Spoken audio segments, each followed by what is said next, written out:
एक लड़का जब दुनिया में नाम रोशन करता है तो अच्छा लगता है। और आप तो नसीब वाले हो जी, आपके परिवार ने आपका नाम दिलजीत रखा तो आप जीतते ही जाते हो लोगों को। हम पढ़ते थे, मतलब ये लिखा हुआ सब जगह और खुद कि मेरा भारत महान। लेकिन मेरा भारत महान मैंने इस टूर में एक्चुअल जाना सर, जब मैं भारत घूमा ना जी पूरा, तो मेरे को पता चला ये क्यों कहते हैं मेरा भारत महान। सचमुच में भारत की विशालता एक अपना शक्ति है हाँ जी। जी। ये बेनिफिट जनसंख्या है इसलिए मिलता है ऐसा नहीं है। हम लोग एक वाइब्रेंट सोसाइटी है। आपकी जर्नी से भी सर हम जब देखते हैं तो मतलब आपने कितना अपनी इकाइयों में हिमाचल चले जाना और सब हाँ, कुछ छोड़ देना और फिर भगवान का इतना आशीर्वाद हो जाना, ये बहुत बहुत मतलब ये भगवान की मर्जी ही है। उसके बिना क्या होता है। हमारे देश में हर इंसान पौधे में भी परमात्मा देखता है। 100% देखते हैं, मतलब हम वेस्टेज नहीं करते। हाँ, थ्रो अवे कल्चर वाले लोग नहीं है। रिसाइकल रीयूज अभी दुनिया में नाम आया है, हमारे तो ब्लड में है। हाँ जी। दुनिया को इसका पता नहीं है। कभी आप अपने कार्यक्रमों के द्वारा ये जरूर कर सकते हैं कि भारत के लोग पर्यावरण की रक्षा कैसे करते हैं। अब जैसे मैंने अभी ये कार्यक्रम चलाया, एक पेड़ माँ के नाम, अपनी माँ को याद करते हुए माँ जेल ले जाओ और पेड़ लगाओ, माँ की जीवन स्मृति बन जाएगी।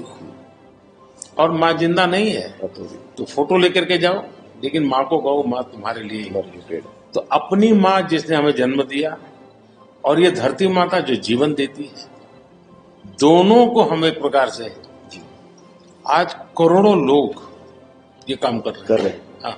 भारत में सबसे बड़ा अगर कोई जादू जिसको कह लो तो वो योग है, और जिसने योगा को अनुभव किया है वो उसकी ताकत जानता है। आपको ये बाहर जाते हैं तो अनुभव क्या आता है। संगीत के इतने बड़े समारोह में जाते हैं तो बाकी लोगों की भाषा, उनकी स्टाइल, नए इमोशंस होते हैं। जी जी सर, मेरे को लगता है सर जैसा उन्होंने बना दिया एक कोचेला को एक फेस्टिवल या और भी फेस्टिवल्स बड़े होते हैं, हम तो बहुत ज्यादा बड़े कर सकते हैं यहाँ पे सर। और लोग दुनिया भर से ट्रेवल करते हैं ऐसे फेस्टिवल्स के लिए। तो हमारा तो इतना रिच कल्चर है, अगर हम ढाबे में बैठ के भी खाना खा रहे हैं और कोई राजस्थान में गा रहा है तो इतना सुरीला गा रहा है कि बंदा बोलता है कि मैं गाना छोड़ दूं यार, ये इतना अच्छा गाना गा रहा है। और मैं प्रोफेशनली गाता हूँ, ये बंदा प्रोफेशनली गा भी नहीं रहा और मेरे से अच्छा गा रहा है। इतनी ज्यादा उनके अंदर कला है। वो लोग बना के बैठ गए, और अगर हमारे इधर कोई ऐसा डेवलप होगा तो दुनिया भर से लोग, मेरे मन में कल्पना है, आ सकते हैं सर। मैं सोच रहा था कई वर्षों से, लेकिन अब वो मैं इसको कर रहा हूँ। वेव्स, मेरा मत ये है कि इतना बड़ा देश और दुनिया की सबसे ज्यादा फिल्में यहाँ बनती। हाँ जी सर। दुनिया में सबसे बड़ी क्रिएटिव इंडस्ट्री यहाँ है। तो मैं यहाँ वेव्स एक बहुत बड़ा मूवमेंट खड़ा कर रहा हूँ और दुनिया की क्रिएटिव वर्ल्ड को मैं इकट्ठा करने वाला हूँ अप्रैल में जी। अब दुनिया का क्रिएटिव वर्ल्ड का सेंटर हिंदुस्तान। मैं एक बार जर्मनी की चांसलर मर्कल जी, तो हम मिले तो उसने मुझे संगीत का विषय निकाला। तो मैंने उसको कहा मेरे देश में सूर्योदय के पहले संगीत हो ये अलग है और सूर्योदय के बाद अलग, उसका टाइम अलग है। मैंने कहा मेरे अलग अलग प्रहर मेरे यहाँ होता है, हर प्रहर का संगीत होता है। फिर मैंने कहा सैड सिचुएशन है तो एक संगीत है, जॉय है तो एक है। तो फिर उनको बड़ा इंटरेस्ट लिया।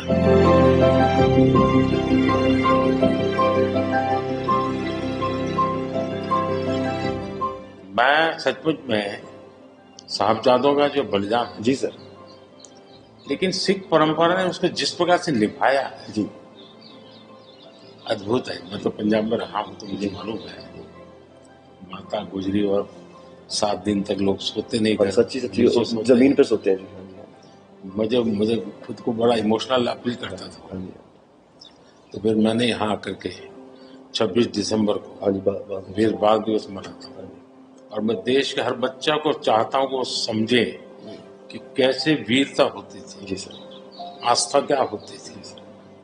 कच्छ के अंदर लखपत में गुरुद्वारा है। 2001 में जब भूकंप आया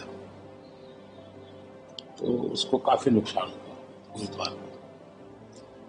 गुरु नानक देव जी वहां रहे थे, तो मुझे बड़ी गहरी चोट पहुंची। तब तो मैं मुख्यमंत्री नहीं था, लेकिन मैं तब एक वॉलेंटियर के रूप में वहां कच्छ में काम करता था। अच्छा जी, भूकंप के 9 महीने के बाद मैं मुख्यमंत्री बना। जी सर, तो मैं कच्छ गया और मैंने पहला काम तय किया, मैं ये गुरुद्वारा को बनाऊंगा। बड़ी बात है। लेकिन मैंने दूसरा तय किया कि मैं वैसे ही बनाऊंगा जैसा उस समय बना था। तो ऐसे लोग कौन मिलेंगे, तो मैंने बहुत ढूंढा मिट्टी को कहाँ से मिलेगी उस प्रकार की। आखिर को मैंने राजस्थान से कलाकारों को लाया, आर्टिस्टों को, और उनके बाद जैसा था वैसा बनाया। ऐसा बना। तो मैंने आपका इंटरव्यू देखा था सर अभी हाल ही में, हाँ, उसमें जब आप अपने माँ और गंगा माँ की बात कर रहे थे, जब आप इमोशनल हो गए सर, वो मुझे बहुत टच किया।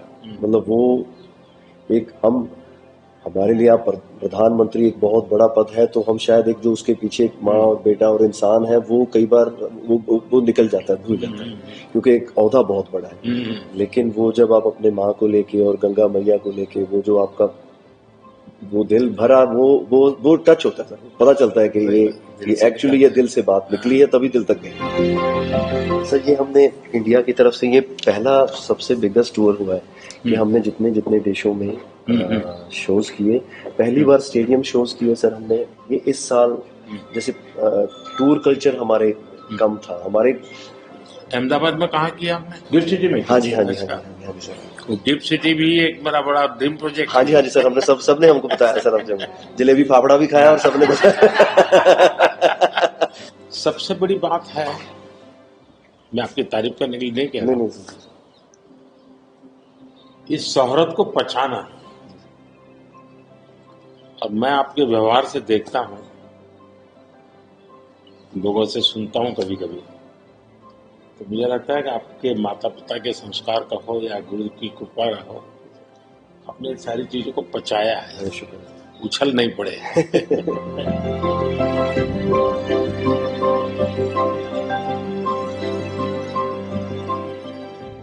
ਉਹ ਕਹਿੰਦੇ ਕਿੱਥੇ ਹੈ ਤੇਰਾ ਰੱਬ ਦਿਸਦਾ ਹੀ ਨਹੀਂ, ਮੈਂ ਕਿਹਾ ਅੱਖਾਂ ਬੰਦ ਕਰ ਧਿਆਨ ਧਰ ਮਹਿਸੂਸ ਕਰ, ਇਹ ਮਸਲਾ ਬਾਹਰ ਦੀ ਅੱਖ ਦਾ ਨਹੀਂ ਅੰਦਰ ਦਾ ਹੈ, ਮੈਂ ਕਿਹਾ ਅੱਖਾਂ ਬੰਦ ਕਰ ਧਿਆਨ ਧਰ ਮਹਿਸੂਸ ਕਰ, गुरु नानक ता अंग संग है, तू ही बस गैर हाजिर है, गुरु नानक गुरु नानक गुरु नानक।